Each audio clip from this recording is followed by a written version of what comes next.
সম্মানিত উপস্থিতি, সেই কারণে ওয়াসওয়াসা থেকে সাবধান। ওয়াসওয়াসা অসম্ভব খতরনাক জিনিস।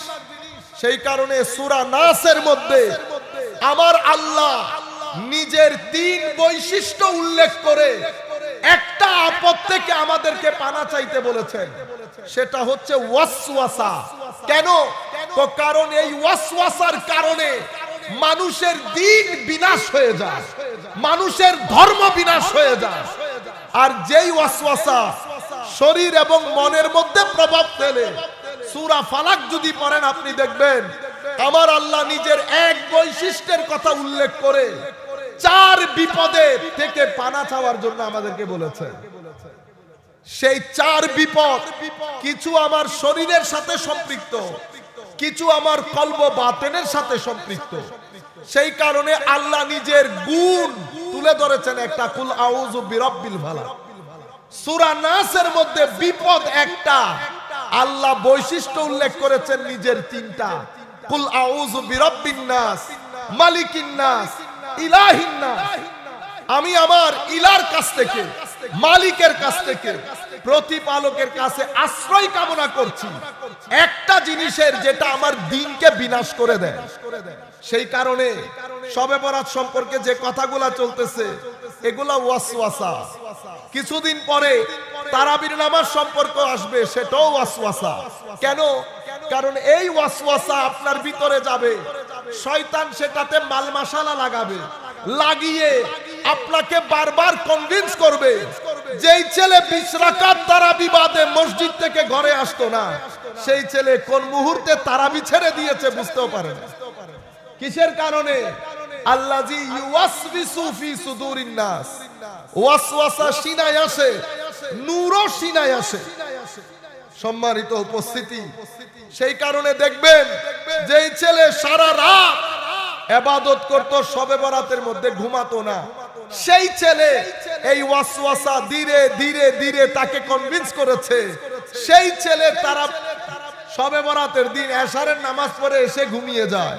কে করেছে? ওয়াসওয়াসা। কে দিয়েছে? মৌলবী।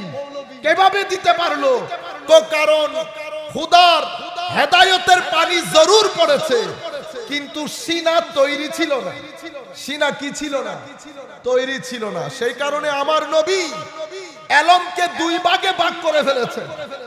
একটাকে বলা হচ্ছে ইলমে নাফে, উপকারী জ্ঞান।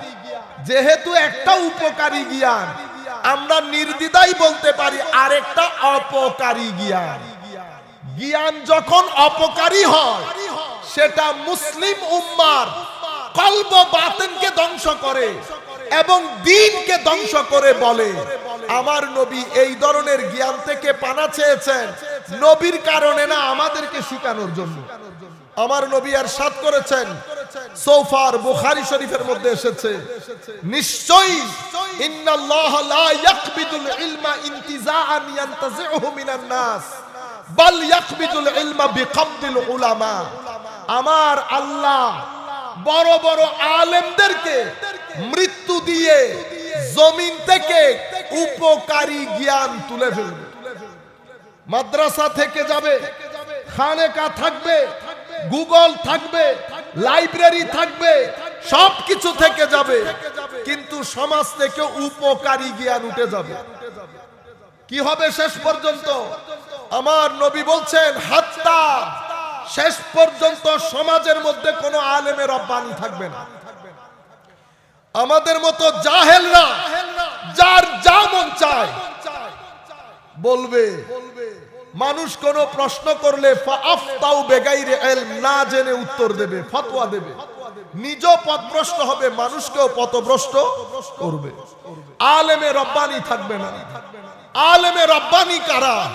তো আলেমে রব্বানি হচ্ছেন সেই সমস্ত হাস্তি যারা জাহেরে বাতেনে আমার নবীকে ধারণ করে, যাদের জবানে নবী, যাদের চোখে নবী, যাদের কানে নবী, যাদের মুখে নবী, যাদের কলবে নবী, যাদের রুহে নবী, যাদের সিরে নবী, যাদের খাফিতে নবী, যাদের আপাত মস্তকের মধ্যে নবী থাকে, যারা নবীর চরিত্রে ফানা হওয়ার মাধ্যমে সিবগাতুল্লাহ তথা রঙিন হয় সেই সমস্ত আলেমে রব্বানি যাদের চেহারা দেখলে ভিতরের জগৎ নরম হয়, যাদের চেহারা দেখলে পরকালের প্রতি আসক্তি আসে, যাদের চেহারা দেখলে ভদ্রতা আসে, যাদের চেহারা দেখলে চরিত্রের মধ্যে পরিবর্তন আসে, যাদের চেহারার মধ্যে এশকে ইলাহির নূর ভাসে, যাদের চেহারার মধ্যে